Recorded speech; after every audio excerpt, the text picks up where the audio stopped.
લક્ષ્ય ન્યૂઝ, એક નજર, એક લક્ષ્ય.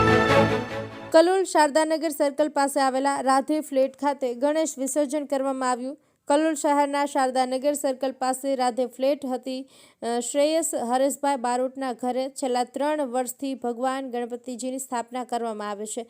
તેમજ 10 દિવસ સુધી ભગવાન ગણેશજીની વિવિધ પહેરવેશ તેમજ વિવિધ ડેકોરેશન સાથે સજાવવામાં આવે છે અને છેલ્લા દિવસે અંકુટ ભરી ભગવાનને ધરવામાં આવે છે, જેને લઈને ફ્લેટમાં રહેતા તમામ લોકો ભગવાન ગણેશજીના દર્શન કરી ધન્યતા અનુભવે છે અને 11મા દિવસે ભવ્ય ગણેશ વિસર્જનનો કાર્યક્રમ યોજવામાં આવે છે, જેમાં રાધે ફ્લેટના તમામ સભ્યો તથા ઘરના લોકો ભેગા થઈ ગણપતિ બપ્પા મોરિયાના નાદ સાથે સમગ્ર વિસ્તારમાં ભક્તિમય માહોલ સર્જાયો.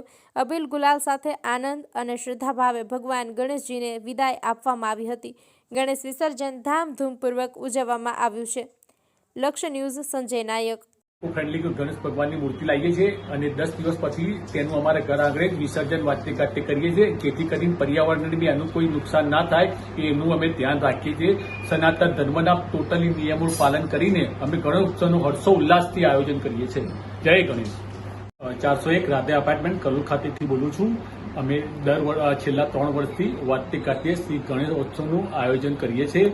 જુદી જુદી થીમ ઉપર અમે છેલ્લા 3 વર્ષથી અહીં આયોજન કરતા રહ્યા છીએ અને દરરોજ 10 દિવસ અમે ગણપતિ દાદાના જુદા વાઘા પહેરાવી અને એમની સવાર સાંજ આરતી ને એ બધું કરી એમની પૂજા અને અર્ચના કરતા આવીએ છીએ અને 10 દિવસ દરમિયાન જુદા જુદા પ્રોગ્રામનું પણ આયોજન કરીએ છીએ.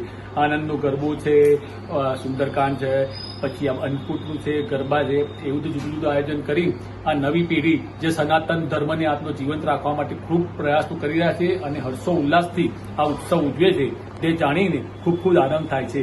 ભગવાન